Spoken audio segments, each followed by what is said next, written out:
QI, where tonight we're doing the knowledge. Please welcome the well-educated Jimmy Carr.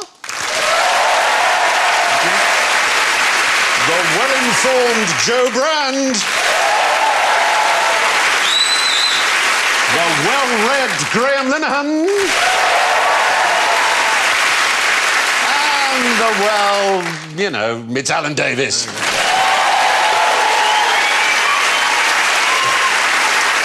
And if you want to call me, you know what to do. Jimmy goes... Knowing me, knowing you.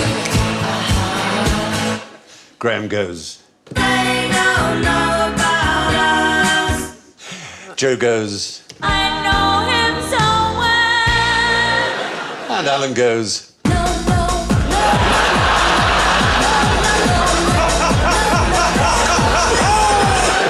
There's a spelling issue there. I know what you want to know. Once and for all, how many moons does the Earth have? Nobody knows. We're not doing that this year. No, we're not. 3. Oh, what a pity. 1. Just if it's called the moon doesn't mean it's the only one, it turns out. The moons, it would be called. You're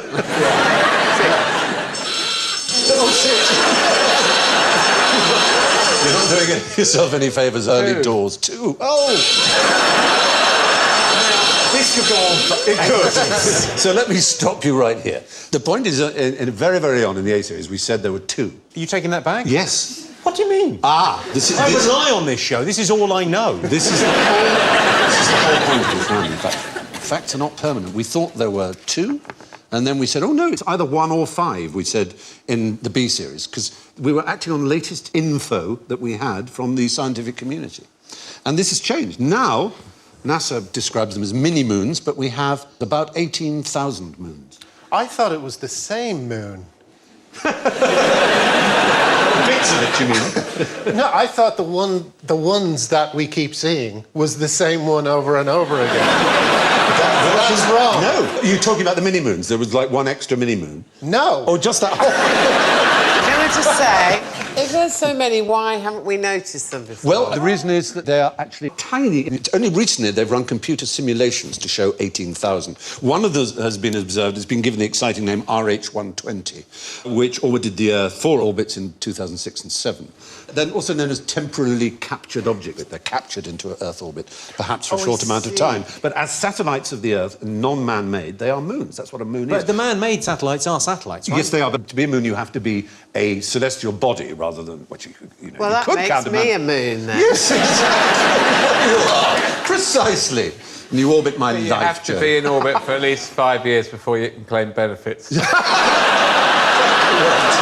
But the quite interesting thing about this is the point that raised Jimmy Carr's tremendous eyebrows earlier, which is that facts don't remain stable. Things we know or think we know will be untrue. Very good. Will be untrue in a number of years' time. Appropriately, you look a bit Trying like to do a Patrick Mexican Moore. way. Yes, you do. We just don't know. So I did a course at university called... Shut up. I bloody did, and it was called The Sociology of Science, and yes, I got a grant for it, because it was a complete waste of time. But what I learnt during that course is there's no such thing as a fact. Yes, this is precisely our point. Indeed, at medical colleges, they usually teach that half of what the medical students are going to learn will be considered untrue in about 10 or 20 years. And this is known by academics as the half-life of facts. That's to say, you know that half of it will be untrue. Unfortunately, you don't know exactly which half. And on QI, an estimated 7% of the things I tell you this evening will be shown to be untrue in a year's time. And if you're watching a very old repeat on Dave, a much bigger proportion. It's probably untrue now. It's probably the whole... Even what I'm saying now is untrue. I'm not even saying it. I'm not on the show. We actually have a chart showing the rate of decay of QI facts. And you can see there's a series A on the right, and plotted against it is the 10th series, J. J. And so, as you can see, the further you get away, greater the number of 60% of untruths. things in the first Yes, series are now untrue. bollocks. If that's true, yes. That's, We do talk a lot of bollocks, in fairness.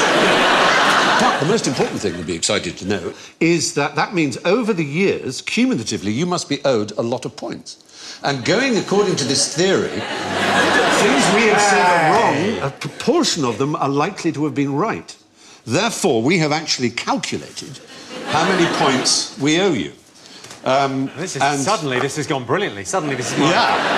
Well, Alan Jimmy? is going to be way out in front, isn't he? Jimmy, we owe you 43.58 points. Joe, 84.73. Can I use them in Sainsbury's? I'm giving you permission. If you work at Sainsbury's and she tries to claim them, yes, you can.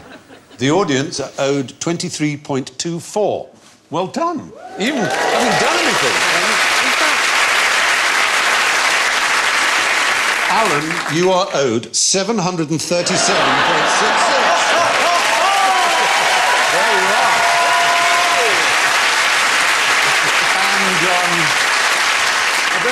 Are those transferable? If I went on to have I got news for you? Could I use? Yes. Could I write that I've got 24 points Yep. that I could use You can here? take this. Yes. I can just Use Oh, them. they're fabulous. Yeah, yeah. Ian. Mastermind, can I have it on my... I don't think you can slip that in somewhere. Someone's going to have to answer a lot of questions to beat that. Of course, unfortunately, Graham, you get nothing. Yes. Yeah. No. That's really unfair. You're playing it a first time and you get a huge disadvantage. Yeah. Well, you needn't have pointed it out. I'll try and find a way to make it up to you in some way by giving you a random 600 points. I'll give you some examples of facts that we gave in good faith on QI. So in the I series, we said nobody knows how to tell the age of a lobster. Wow. Well, that was only a few years ago, but since then, Canadian scientists have discovered the way you do, that if you dissect their eye stalks and count the rings, you know how old they are. That's not a very kind thing to do. You know how old they were. I think that's There's a reasonable flaw in point. this plan. I still think you should ask them first. I said their eye stalk. Another one was in the G series. We said giraffes' necks may have evolved for fighting each other, which was commonly held by quite a few zoologists. But it now seems this hypothesis is not believed. And in They the A used to series... like wading across deep rivers. Yes, that was giving their necks above. Very, very deep. As the river got higher, Yeah. they evolved. That might prove to be correct. It might, you see. Who am I to say it isn't? In the A series, we said that the best endowed millipede had 710 legs. Soon afterwards, a millipede with 750 turned up, but that's still the greatest number we know. But Is there someone checking them? Yes. I like the idea of counting a millipede's eggs. You would lose. You'd have to keep going back. Yes, you would, exactly. 1, 2. It's the same Say thing. that many times. It's the same thing with all these things. Before they count the legs, they kill it. So the legs are very still. Pluck them off. 1, She lets me. 3. Might still be alive. They might think it was dead, and then they just hear it go, ah! You know, that's an interesting fact. That's how they. It's how they make worms. True story. Brilliant. Hey, a worm would come along. Are you not doing anything with these legs? You counted them off the millipede. Can I have 4? A whole new species is born. And that is how sausage jobs are made. Jackson's, exactly. We've discovered a lot of new science here, none of which is likely to be disproved, or possibly may come round again to be proved. Now, what did the inventor of the thermometer spend 30 years measuring? I'm going to say temperature, OK? You know what, Alan? You've got points to burn. Sometimes it's right, you know, sometimes it goes, yes, it is. Exactly. I know a joke about thermometers, about nurses and thermometers. It's about a rectal thermometer. Go on. Well, it's just a nurse finds a rectal thermometer in her pocket and goes, "Oh, some arsehole's got my pen." It's an old joke. Very fine.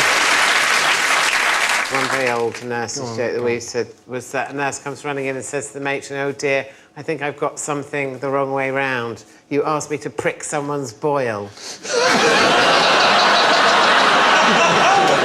Very good. I do know quite an interesting fact about thermometers. Thermometers? The difference between an oral and rectal thermometer. I hope you do know the difference. Yeah. Taste. His name was Sanctorius Sanctorius, at least that was his Latinized name. He was from Padua, and there you can see him.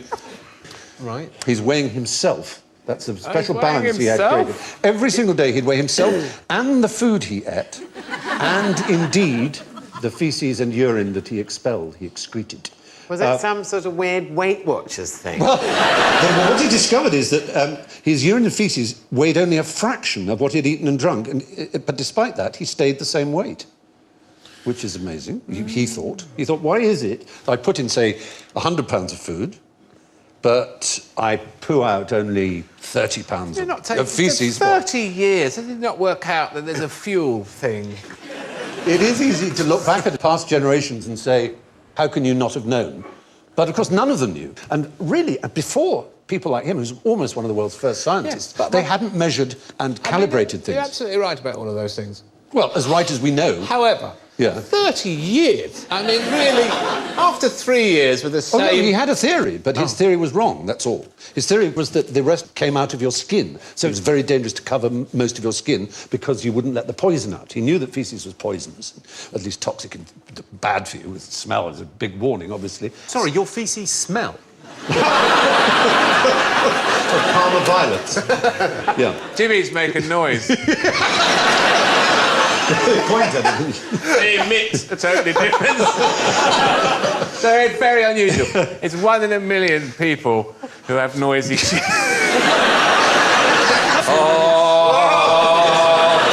Very good. He co-invented with his fellow at Padua, a much better-known scientist. Who would that be in the same period? Co-invented. It's co-inventor, not Da Vinci, no. Is it going to be Marconi. centigrade or... It won't be Galileo. future, it will be past, whatever Galileo. it is. Galileo is the right answer. Oh, I nearly said that. I was going to say Scaramouche or Fandango. Galileo Galilei. He Could do the fandango! Yes, he could, darling. That's right. Thunderbolt Lightning! Please, Very, very Friday! stop. That's what one of Jimmy's poo sounds like. No. Galileo, Galileo! No, You're right in there, either. Jimmy! In a minute, I'm reading a very interesting article. Feces is made up, is 70% liquid. 30% solid. It just takes a bit of separating out. Not that I would urge you to do it when you get home. When I get home, why wait? I don't know, centrifuge in my dressing room. Anyway, what can you find out by hiding under a student's bed? Yes, Joe. I've got to go for this. Is it a massive part of porn mags? That's probably true. Oh, I thought that was Those going are to the go days. off. No, I think it's highly... I think now you've got the internet. I'm now. afraid, It's- yeah, you wouldn't really. Broadband are doing a terrific job. Terrific. I think that's a bit sad, though, in a way. It's not, yeah, they For were... mags. Not for men. No, not personally.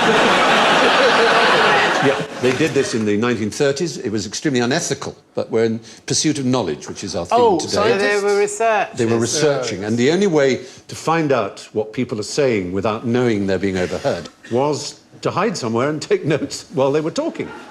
And they wanted to know what sort of things students spoke about. So they used to hide underneath the beds? Yeah, and take notes. It sounds to me, Stephen, I don't want to, throw stones at these lovely scientists, but it sounds to me like a cover story. You wait till I get to some other unethical scientists. You hold that back, because it gets worse. Well, okay, well, tell me We're on more. the subject of unethical research. And basically, this was the only way you can have of being sure that you know what people are talking about with absolute clarity, because people change what they say when they know someone's listening, someone outside their circle. But the idea was to discover what the main subject was that people spoke about. They just thought, listen- they'll never look under the bed. Why would you look under a bed? There's nothing interesting down there. where they could overhear them. And they discovered that 40% of their conversation was devoted to... The opposite sex. No, it wasn't. It was themselves. It was a study in egocentricity. They spoke about themselves. I would never do that. Yeah. Jimmy Carr would never let that happen. Oh, don't. That's the worst thing in the world you can do. So there are other dodgy experiments. There was a personal space invasion in the men's restroom, a study of 1976. Someone hid a camera under the partition, under the sort of floor Someone, space. Stephen. Someone. You seem to know a lot about this, Stephen. I've got a couple of questions. You like technology, don't you? And there's a camera in the men's room. Oh, I'm just doing a study. Are you? It was... Apologise, Stephen. It was to see how they filled space. If there was one person at, say, the third one in a row of 6, where would the average person go? Would it be as far away apart? Would that look too obvious? It's very interesting when you go in there, because I used to be, I don't have it anymore, I don't know why it's gone, but I used to be quite a shy peer. You aware of shy peeing as a thing? I have a technique for that. What's your technique for shy peeing? My technique for shy peeing is I think of the most embarrassing thing I can do. I just think of doing something like saying, I think I love you, or just something like that, and then it's all go. When you say I love you, you automatically Pee, have a little wee. I don't need to say it, I just need to think it. And I always have to imagine it very, very realistically. I imagine the guy going, what, did he really say that? and then the next thing, it's just, no longer a problem. It is very maddening when you've been absolutely bursting to go and then, hello. Come on! Come on! There's a find story about men's room... Bono going into a men's room and standing up there, and the guy standing beside him, and long silence, and then eventually the guy saying, "Bit of stage fright, Bono." But in 1942, and this is the one where you're going to go, yeah, right, a psychologist called Lawrence Lashan tried to use sleep learning at a summer camp to cure some boys of nail biting. He recorded the phrase, "My fingernails are terribly bitter," on a phonograph, and then played it 300 times a night in the boys' tent or room or whatever it was. And they all went on to kill and kill again? One boy appeared to respond positively, but then after 5 weeks, the phonograph broke. So to keep the experiment running, he stood in the boys' dormitory through the night and repeated the phrase himself. "My fingernails taste terribly bitter." This seemed to work, and he claimed it as a success. It's thought generally these days that the boys were awake and just freaked out by the experience. They stopped biting their nails to make the nasty man go away. It's all very peculiar. Anyway, moving on. How did the Romans tell their Keiths from their Kevins? Some Keiths and Kevins there, in case you don't know what Keith they are. Richards. Kevin Bacon, Kevin Bacon. Keegan, Kevin Keegan. Keith Lemon. Well done, that's enough.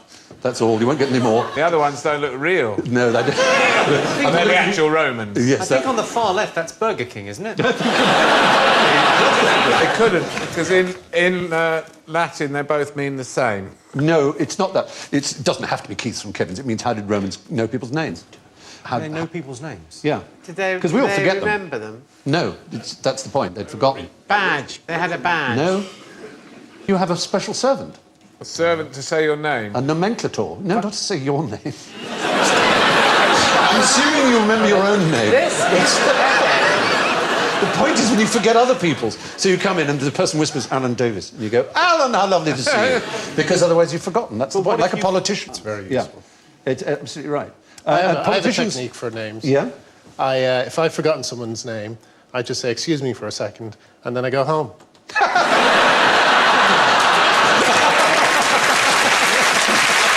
Every time.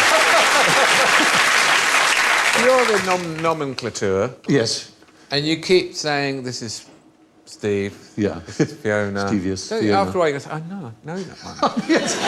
You're allowed Tell to me the tell ones them. I don't know. She now thinks I've forgotten her name. And I just really thought I was in there. And then you've just gone, "It's Fiona." As if I didn't know it was Fiona. Look at her face now. He's going to go over there and say he knew. I was just doing my Honestly, job. yeah. He wants you to know that he knew you were Fiona. This This is your wife, Susan. You've been married 15 years. I actually do have a system involving my wife, which is we go over to someone whose name I don't know, and I just stand there in total silence, and then eventually my wife says, "I'm sorry, my name's Helen," and the guy says, "Oh, I'm Gary," and I go, "I'm sorry, this is Gary." Should I Gary, didn't Helen, introduce you? Helen, I Gary. thought I... Yeah. Yeah. I just as soon as they say it, you go, "Ah, blah," and then you Is say that a it. system per se? That sounds like you being awkward at a party. So, moving on. A question about kiss and kin now. What's the best way of avoiding talking to your mother-in-law? Yes, Ken. Removing her vocal cords with some pliers. That's the best way of avoiding her talking to you. That's, well, lean in for the kiss. Oddly enough, you're in the right hideous area. Really? Charles's hair is being stealthily removed from his head by Camilla's hair-eating hat. And she's like a little operating it triffy. slyly with her hand. And the hair has been sucked into that hat. She's looking down at the Hat tile. devours it. Like, if you don't like your mother-in-law, what hope is there for you? I view the mother-in-law as it's Christmas future. Yes, that's true. If you don't like your mother-in-law, you're in all kinds of trouble 20 years down the line. That's what you're Yeah. buying into. My mother-in-law makes absolutely no sound when she moves.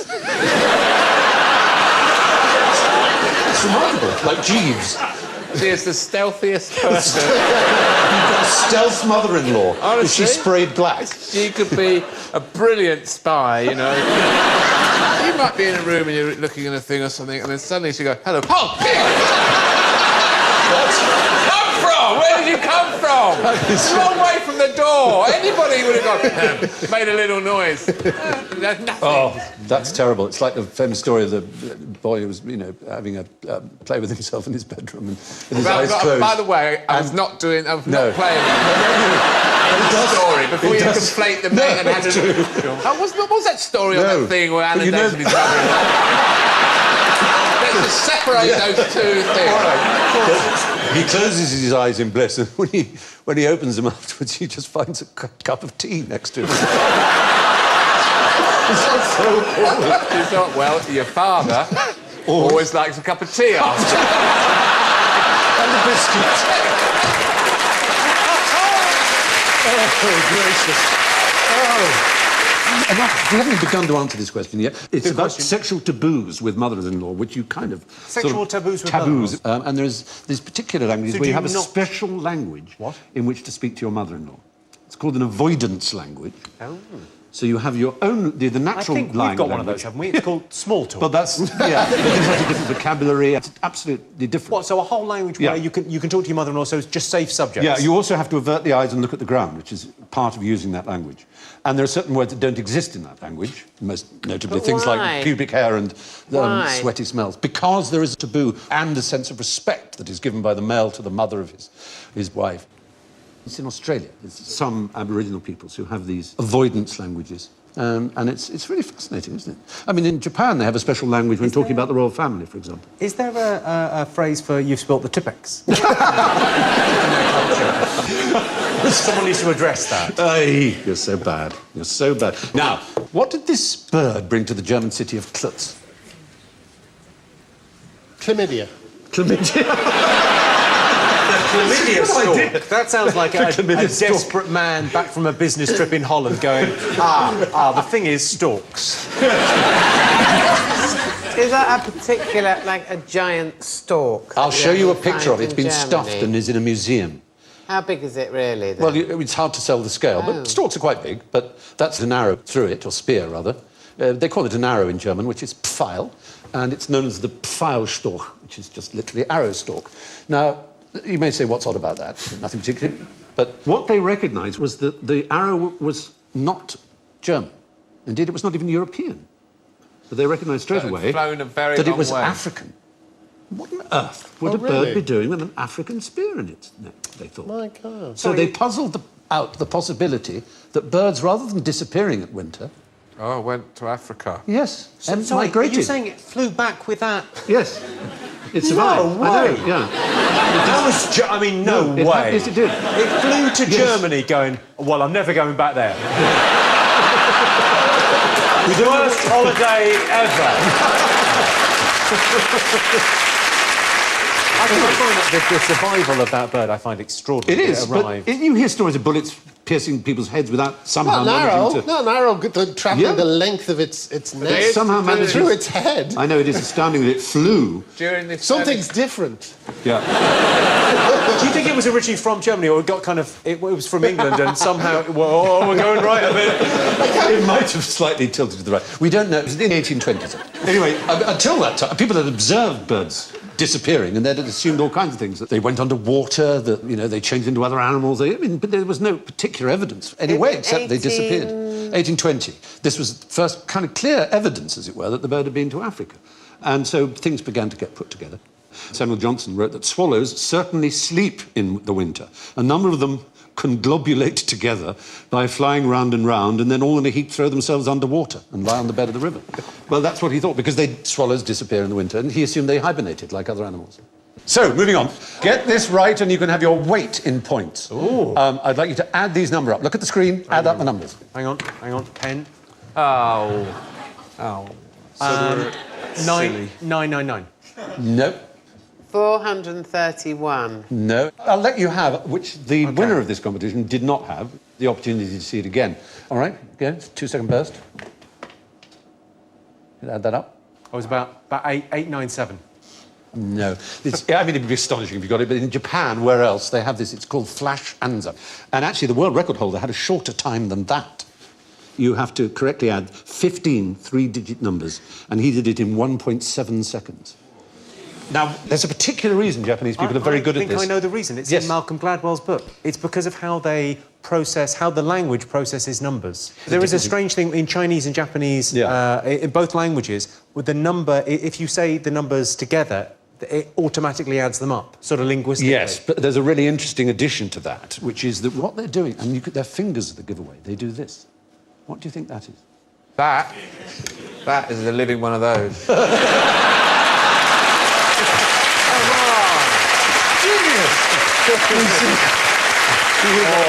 a savant.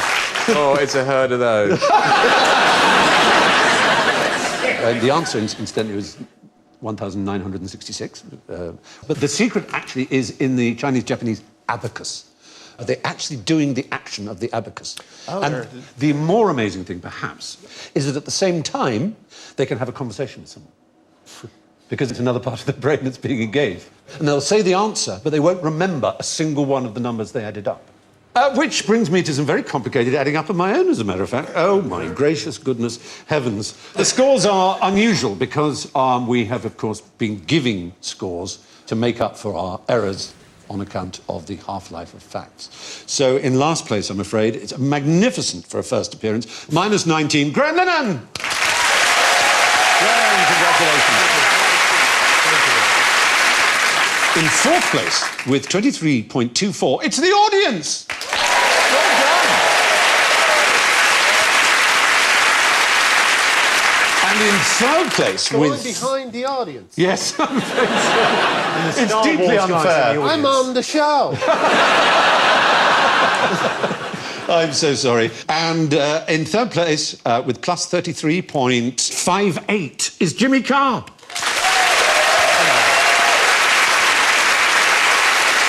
In second place, with plus 85.73, Joe Brand. And today's out-and-out winner with 689.66 is Alan Davis.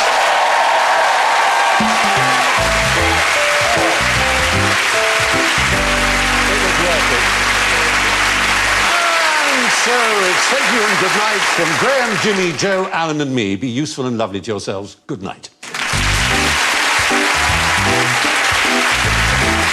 Stephen Fry out there taking a personal look at homophobia across the world, available now on BBC iPlayer.